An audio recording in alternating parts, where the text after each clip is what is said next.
Okay, welcome everybody. This is the first official lesson of the course. We're going to talk about what is pure Belle Canto. And we talked a little bit about that in the first video if you guys watched the introductory video with David and I, but we're going to dive into this more. And we're also going to talk about what a lot of people are doing nowadays that is not pure Belle Canto. So what is the opposite really of that? And so David is back with us. He's going to be educating us about pure Belle Canto. And we're going to talk a little bit more like a kind of interview format. We're just going to chat a little bit about this, David. And then at the end, I know you have some homework for everybody because we want this to really stick with you guys. So, watch this video as many times as you need to, but then make sure you do the homework at the end to really bring home these ideas. And a lot of these are going to be samples, so you can listen to various types of singing and really be able to, hear the difference.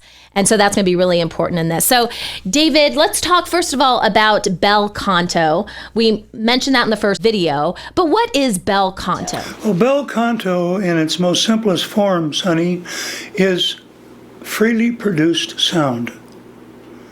Now, freely produced sound, over the years, as I said in the other video we had, started to change around 1830s or so. Okay. By the size of the theater, people started pulling back on their bands. But Belle Canto, which I call pure Belle Canto because I've gone back to what preceded that, actually is the least amount of tension on the vocal bands and a certain shaping of the internal part of the mouth and the external part up in here to produce the sound. And Belle Canto would be to do something like this.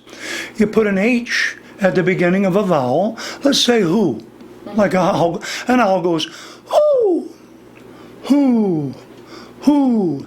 And if you're doing it right, then the description physically of pure Belle Canto, physically, is that there's no veins sticking out in the neck. There's no tension on the external part of the neck. The neck is almost like wiggly jello. That's the way it should feel, as though a puppet master had a hold of you and you're a marionette. And if he were to let go of the string, your head would go. Because that's how loose the external part of your neck should be when you're producing speaking sound or singing sound. And as I said from the first episode, if you speak it properly, you can sing it properly. So here's an example. Watch. Hello, Sonny. Hello, Sonny. You can tell there's a different sound between those two. I've switched gears.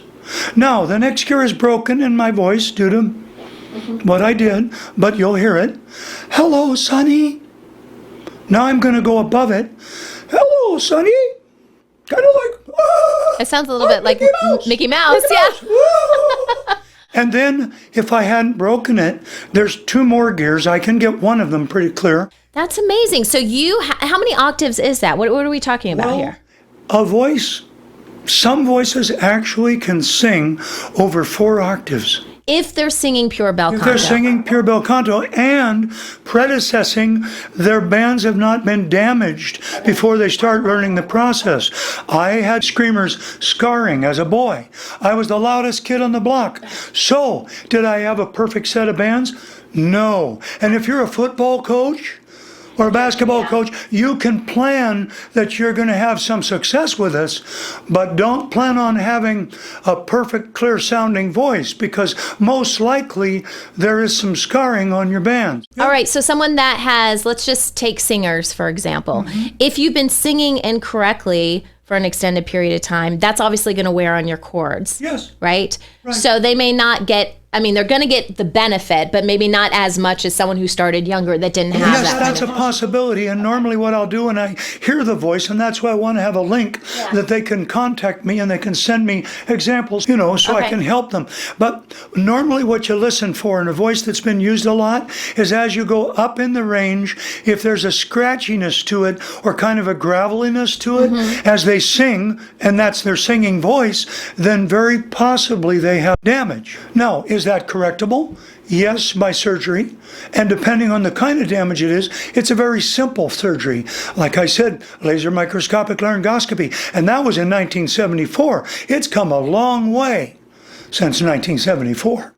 Okay. One thing that you mentioned that I want to bring back up is if you guys do want to send David any samples, we're going to include that in the description below so that if you want him to, take a listen to your voice and, see if you have damage and what he would recommend at that point. Because I do think a lot of people are going to find this because they either have damage or are concerned about that. One of the things, just to throw in some of my personal experience here, I love, as a voiceover artist, I love doing different types of voices, like cartoon voices and things like that. But one of the things that I would find is when I was doing those, I really felt like it was hurting my voice in a lot of different ways. And quite honestly, Sonny, it probably was. And that's why I didn't do it, but I love doing it. But I thought, man, this, I was coughing a lot, just weird stuff like that. That was just kind of red flags. I remember.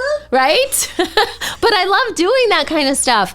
But I was just, I don't know, there was just a gut reaction. I was like, okay, I think I'm hurting myself here. Yeah. I think God was guiding you there to step back and be careful because damage can, it can completely total the voice. Another example would be Celine Dion. Celine Dion had to quit in the middle of her tour about, in the past 5 years, somewhere in there. Why did she have to have surgery on her voice if she was singing correctly? I think a lot of the times when we hear that singers have surgery, we think it's because they're singing all the time. Like, we're not singing even if we love to sing, we're not singing all the time. We're not going on, tours and stuff like that.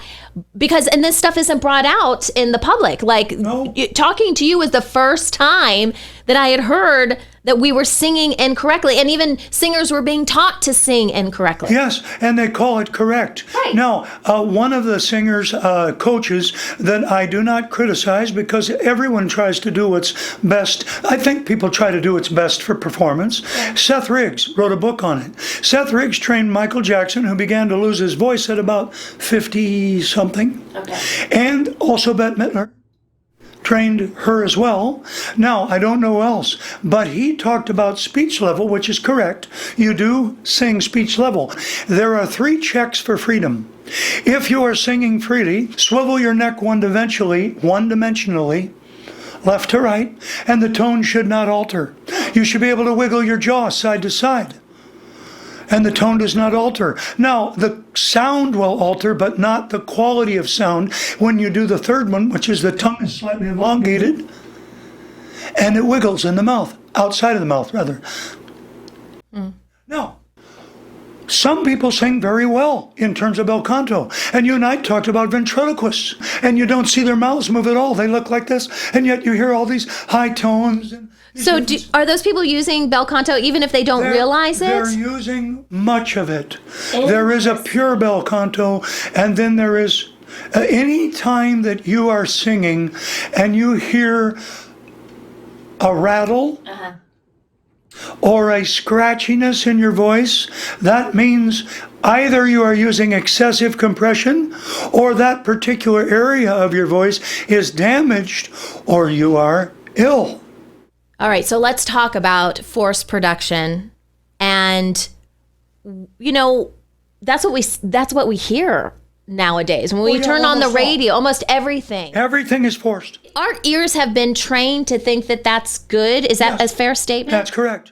It takes about 2 to 7 years, depending on who you are and what condition the voice is, to get it back in its healthiest, most powerful, most beautiful sound. And men, you can have a beautiful sound too. We always attribute that to women, but beauty is in the eyes of the beholder. And that's really what we're talking about here. If we can sing or speak, present, whatever we're doing. I mean, we all use our voice in different ways. In a healthy way, okay? So maybe you are a ventriloquist. Maybe you're a podcaster. Maybe you are a singer doing voiceovers, all of it. If you want to extend the amount of time in your life that you're able to do this, that you have a healthy voice, then we have to retrain our voice to do it the proper way. Otherwise, like you said, it's rubbing sandpaper together and you're going to shred your cords, you're going to have surgery, it's going to be a mess. All right, so I think it's going to be really helpful for you guys to hear some different samples of what pure bel canto is versus the forced production. That's part of your homework. So David, can you talk a little bit more about this? I sure can. I'm looking at my notes real quick.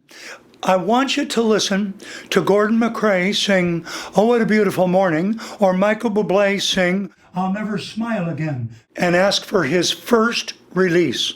But another one you could listen to who always sang right is Neil Sedaka. So that's pretty healthy pop singing. So that's so interesting that you said that, because we do hear that a lot. We hear like, oh, the older singers or singers from the 50s and 60s or whatever, they sound exactly like their albums. You hear do. that all the Yeah, time, right? they do. And it's the exact opposite nowadays. Like you'll go to a concert and you'll be like, why did I waste my time? Exactly. Okay, well, you guys have your homework right now, okay? You know what videos to check out. You can probably look up most of those on YouTube, and we'll try to leave some links below if we can find specific ones for them.